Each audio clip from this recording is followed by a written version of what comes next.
Thank you, Ali, Dari, Abdul Wahab, and Khalid for this very insightful panel discussion. The gentlemen will be around in the exhibition area if you guys would like to have a quick chat with them and ask them a few questions. Our next session is an acquisition spotlight, an interview conducted by Rita Makhoul, the managing editor of ArabNet, who will be talking with Abdullah Mutawa, co-founder and CEO of Carriage. Help me welcome them on stage.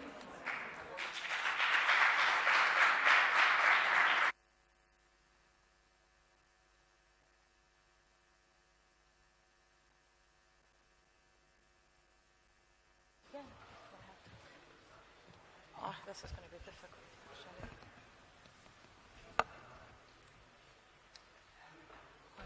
Thank you. Hi, thank you all for joining us today. I'm very excited about this interview personally. Last summer, I was visiting Kuwait, and everybody was talking to me about this new, cool, hip startup called Carriage. And I was saying Abdullah about it, like they were only around for like 2-3 months, and everybody's Carriage.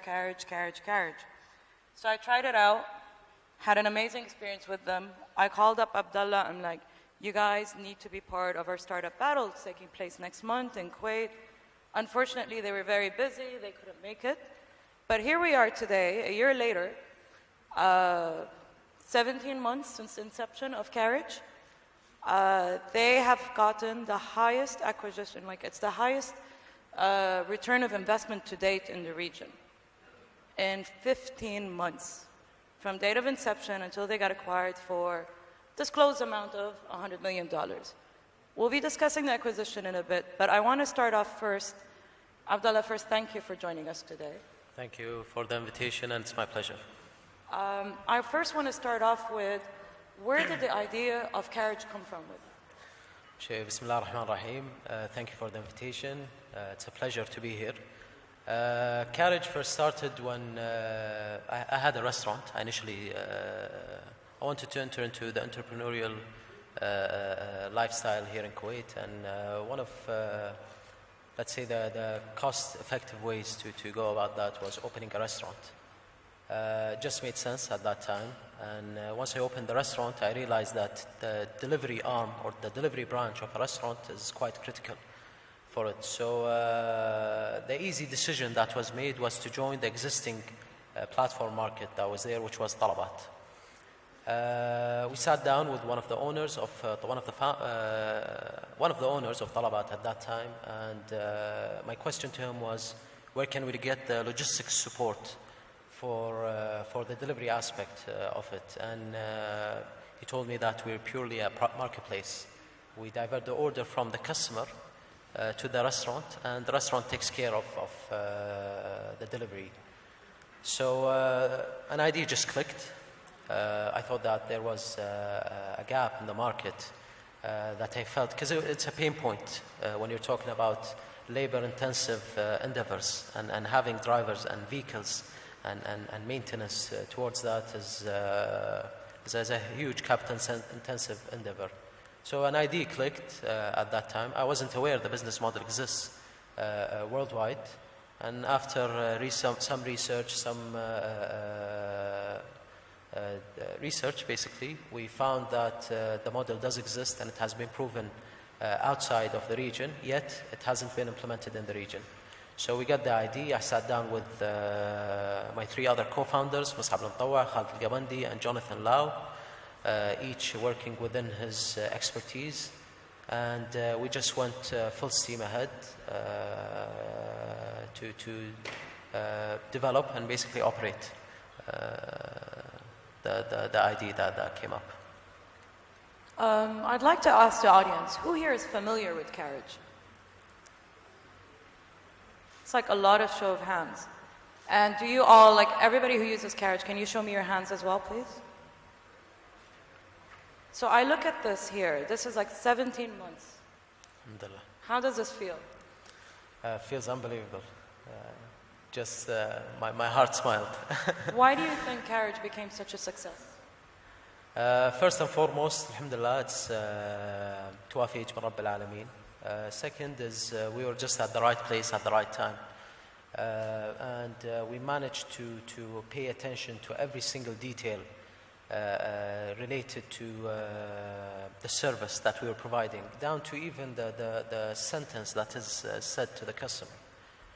We were used to a service level whereby, and I'm just talking about minute stuff, whereby when a driver arrives, he gives a missed call, the customer calls and he gets the order. So these small tweaks here and there helped the customers a lot, helped gain traction and gain the customers a lot.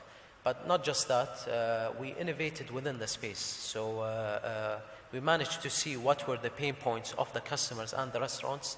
And alhamdulillah, we managed to capitalize on that and build on that down to the T. For example, one of the biggest issues customers had where they when they order, it was just, you get the order whenever you get the order.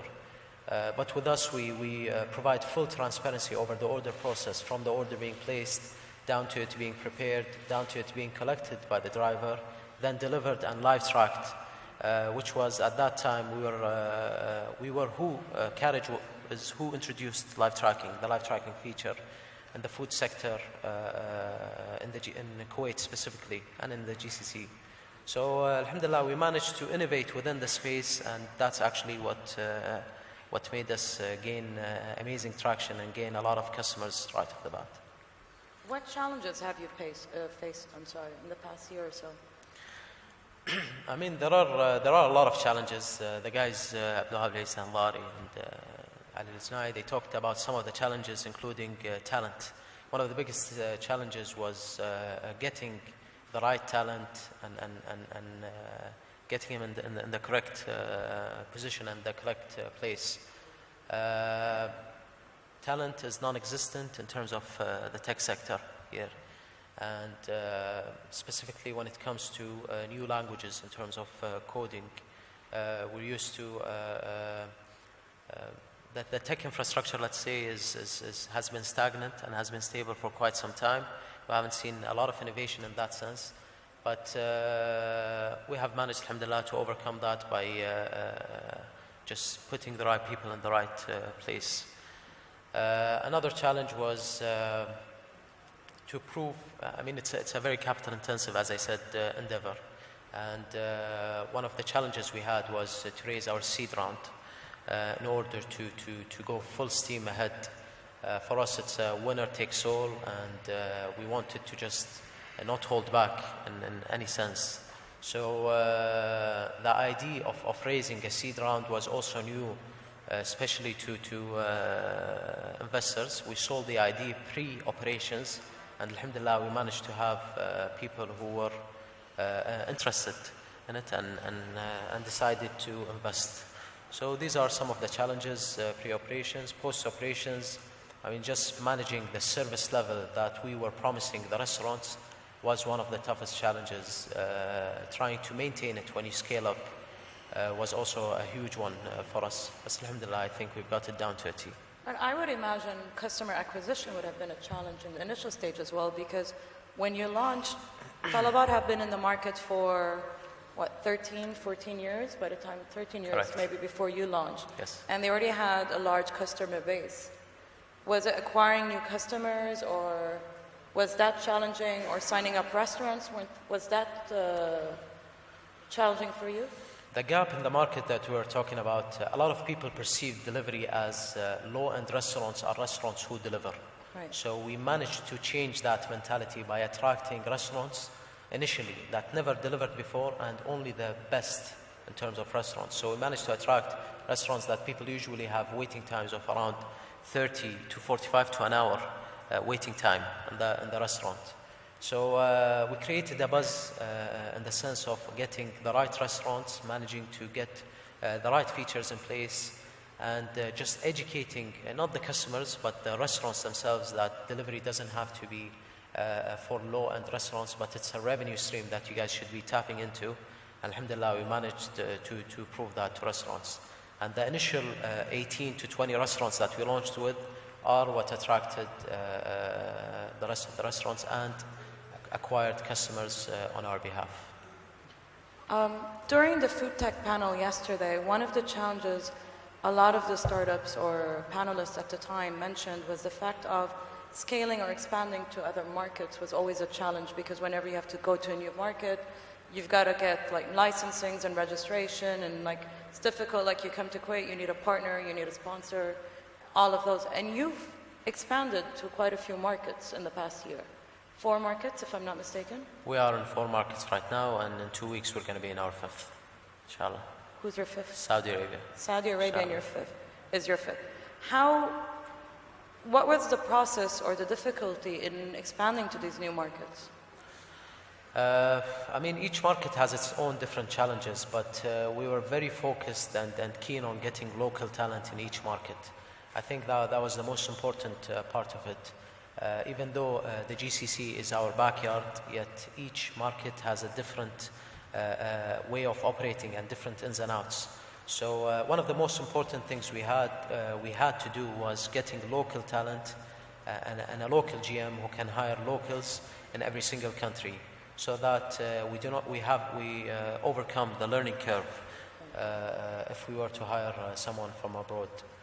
In terms of bureaucracy, I mean, bureaucracy exists everywhere. It's just there.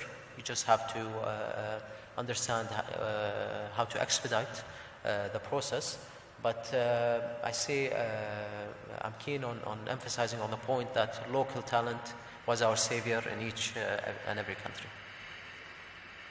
Have you seen customer behavior different in every market? I mean, even if it's all in the GCC, we get an understanding from like a lot of the startups we talk to that consumer behavior is different. Like Kuwait is different than Saudi, which is different than Qatar. It's different than Dubai, for instance. Has that been a challenge from your end? I mean, consumer behavior in general is quite similar, because in the end it's food, right? People want to eat and need to eat. Actually, it's not a commodity. You're not buying something whatever. You're buying something that's a necessity in life. Maybe not ordering from restaurants is a necessity, but just eating food in general is. So the behavior in and of itself is quite similar, but what was different was purchasing power in different countries. And each country had its challenges. For example, some countries don't use addresses similar to what we use in Kuwait. Rather, they would use locations and pinpointing locations. So in terms of consumer behavior themselves, it's quite similar, but in terms of purchasing power, operations, these were things that we needed to learn and overcome. In regards to the acquisition, and I think that's what a lot of people want to hear about, I know there's a lot of details that you can't discuss due to an NDA, but what can you share with us in regards to the acquisition itself? What does it mean for Carriage, and how does it affect Carriage today? It was a long and tedious process, let me just say that. What is disclosed was the cash component of the deal was at 100 million, and this is something that is out there. Things that are related to post cash up front are things that cannot be disclosed. But yeah, it was a very interesting process for us, and we positioned ourselves to be an attractive acquisition target. We were trying to find innovative ways whereby we could, let's say, annoy the existing player in the market, and alhamdulillah we have managed to And you were quite aggressive. Yeah, you have to be aggressive. I mean, the nice thing is that initially you're a very small team, you're very nimble, you want to pivot a lot, you want to make sure that you're doing the right thing. I mean, the way we started is not the way we were 3 months, 6 months, and a year after we operated. You need to pivot and you need to adjust according to feedback and according to the market. So it was quite an interesting journey for us. But one of the other things that I think triggered or helped in positioning ourselves to be an attractive endeavor was innovating within the space that the existing player had. And one of the things we did was provide live tracking, which was very important, very critical for users and for consumers, for restaurants that were already on the other platform.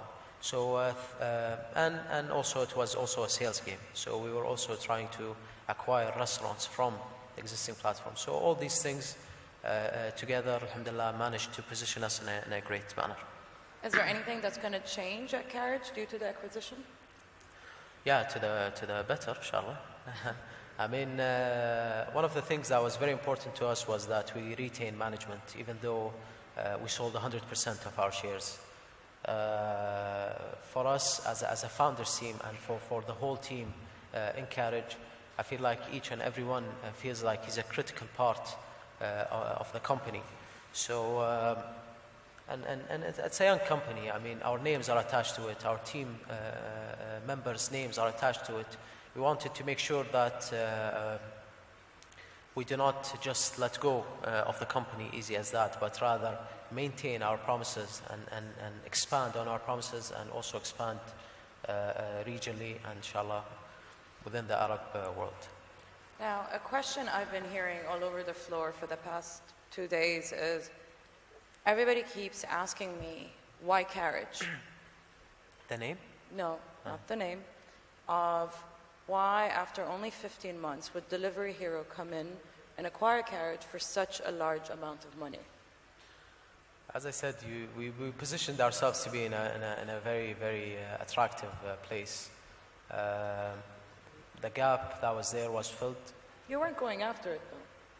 I mean, in the end, eventually, yeah. But Any e-commerce. Did you expect it to happen so soon? I honestly didn't, but any e-commerce platform that's out there, the end goal is either to IPO or exit. There's no other option. The acquisition just came at a time where we were going for our Series A round. We just launched our first international market, which was Bahrain, and we were going for our Series A round in order to expand both locally and regionally.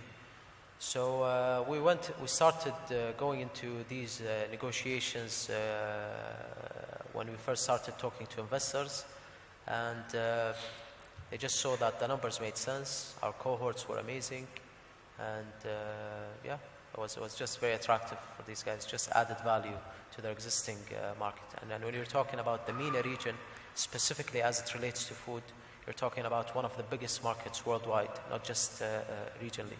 So MENA is a very attractive place, not just for the company that acquired Carriage, which is Delivery Hero, but just in general for any food-related companies or endeavors.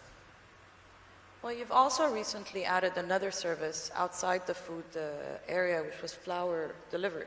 Correct. Just got launched 2 weeks ago? We just soft launched actually 2 days ago. 2 days ago. Yes, correct. Can you share more about this new service, and are you planning on adding additional services? And is this only in Kuwait, or have you done this across all your markets today? Sure. So Kuwait is an experimental country for us. We understand the market really well. I mean, we're from here, so we really understand the market.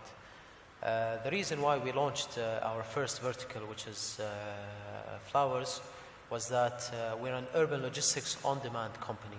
And what that means is that, generally speaking now, when you order anything online, it takes 3 to 4 days to get your whatever you're ordering. And so there are a couple of points here. Number one, what we're trying to do is we're not going for a million SKUs. We're trying to go for speed rather than quantity. That's number one. Number two, we're bridging the gap between offline and online. So there are multiple existing retail shops, and whether flower related, food related, or just in general, that would love to be part of an online platform that already has network effects and has a customer database. And number three, we wanted to fill the gap of just not having to wait for your deliveries. So when you talk about flowers, for example, existing players, you're talking about certain timings during the day whereby you can get your product. With us, it's on demand. You get it within the hour, if not less. and we're averaging right now within food 42-minute deliveries, which is, inshallah, we're going to be lowering. But just in general, you want to get, people care about speed. And when you want to order something, you want to get it right now. And this is one of the reasons why we did it. The other thing is that the infrastructure exists, our logistics infrastructure exists, our tech infrastructure exists, and we just want to go full on in terms of innovating within every single space that want to deliver. Essentially, what you want to do is you want to be a one-stop shop for anything and everything that can be delivered. Which basically means you're going to be adding more verticals. Sure. Which you're going to be competing with other players in the market. Absolutely. So yesterday it was Talabat, Flowers. I'm not familiar. There was Kuwait Flowers. Do they deliver? Kuwait Flowers is an online place, right? Kuwait Flowers is but the what old about, name. So, it's Bleams, I think now. Flower Bleams, yeah. Very good. Just Clean, for example, in the laundry space. Correct. So you're going to be adding more competitors to your list. How do you plan on tackling that? This is a very competitive landscape. Like food alone was very competitive. Correct. And now you're adding more to your list. Correct. I mean, in the end, it's about the service level that you provide. It's about the offerings that you provide. What we provide in terms of tech as a logistics and tech solution, I don't think is provided by anyone else. No one delivers within the hour. No one delivers with less than 45 minutes. And this is something that we're just going full on with. In the end, competition, I think, is healthy. Competition is healthy both for us as Carriage and for other players in the market. And it just keeps each and every single company innovating within the space they're in. Before I head to the audience for questions, my final question to you would be, what advice would you be giving to up-and-coming startups who are like coming up today or they've got ideas? Because you today are an inspiration, like whether it's Talabat or Carriage or Just Clean, you're inspiring a lot of young minds to enter this field. What tips would you give them for tomorrow? I mean, one of the most important things is that I think we're in a region of opportunities. There's so many opportunities that haven't been tapped into, and specifically within the tech sector. Everything everything has a tech solution or is trying to be developed with a tech solution internationally. So I think we're underdeveloped. We're underdeveloped in terms of I don't want to say specifically e-commerce platforms, but just in general tech solutions in general, whether it be in the health sector, whether it be in the entertainment sector, or whatever sector there is. I think there is always room to innovate. And one of the things that I always say is innovate, but try not to replicate what is existent in the current market. Thank you. Thank you very much. I want to turn to the audience now if there are any questions.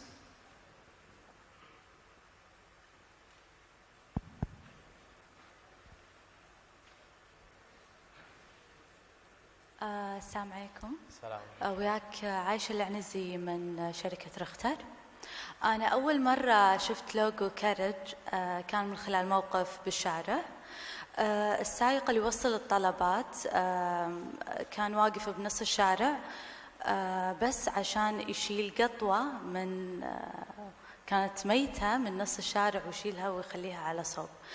فلما شفت اللوجو على التيشيرت مالته سألت قلت شنو هذه يعني شركة شنو؟ فقالوا لي كارج.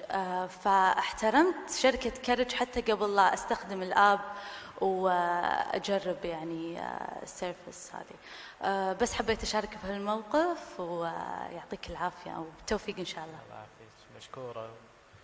That's the first time I've heard a story like that, but thank you very much. There's a question over there, Chad.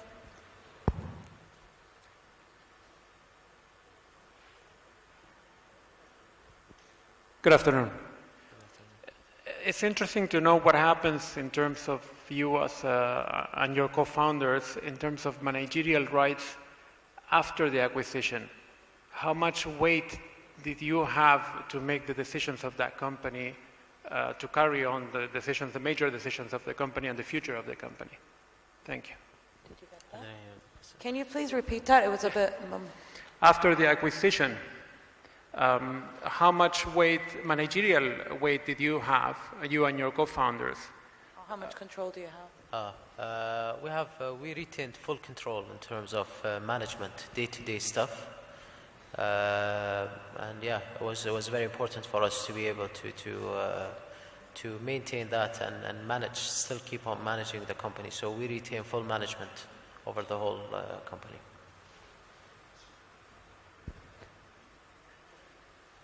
السلام عليكم. السلام. قواك الله. سؤالي بس بعد اذنك انا ماني متاكد تصلح لي ان قبل كم يوم انتم اطلقتوا مثل ما قلتوا اليوم اللي هي خدمه توصيل الزهور وهالامور، لكن بنفس الوقت ان ما خاب ظني انت كذلك بتدش بالصيدله توصيل الامور اللي هي الطبيه اذا انا ماني غلطان، لان تكلموا فيها بتويتر. ما اسمع والله.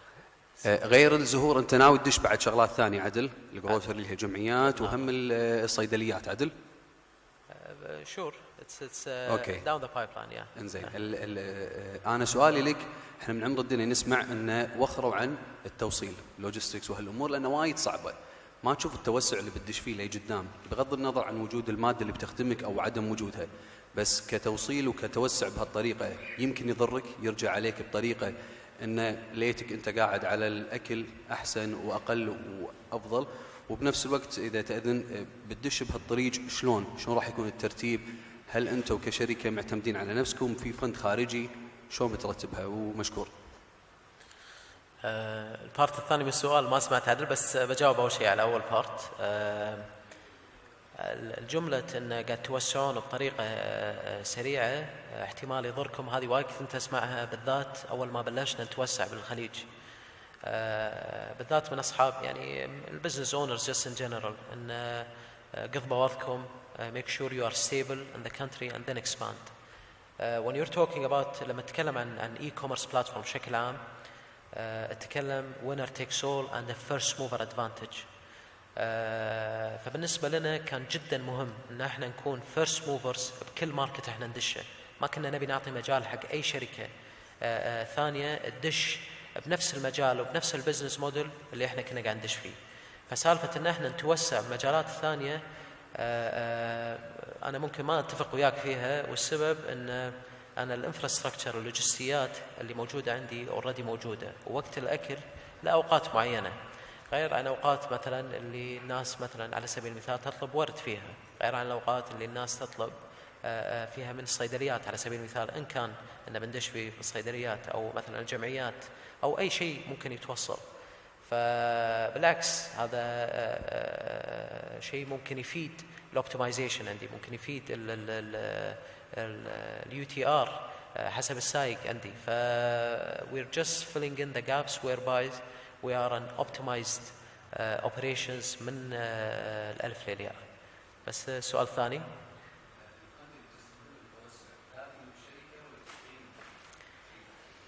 احنا الحمد لله we managed to become cash flow positive even when we were trying to raise our Series A round. يعني احنا كنا رايحين داشين our Series A round without the need for the cash. فهذه احد يعني الشغلات اللي كانت تساعدنا وايد بالنيغوشيشنز ويا البوتنشل المستثمرين البوتنشل، ان فضل رب العالمين قدرنا ان احنا نكبر بشكل ممتاز وجيد، بحيث ان السيوله كانت موجوده وكان ممكن يساعدنا ان احنا نتوسع بالخليج من غير ما وريز. لكن لما الواحد يكون عنده liquidity اكثر وفلوس اكثر يقدر يصرف اكثر ويكبر بطريقه اسرع. Thank you very much. Oh, one more? Last one, okay. Good evening. I have a question just in regards of the penetration to other GCC markets. We all know that in other GCC markets there are available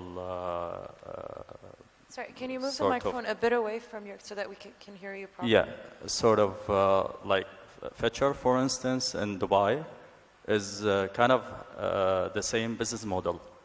And how are they going to tackle competition in markets such as Dubai and probably Saudi, which there is the same identical business model that Carriage has?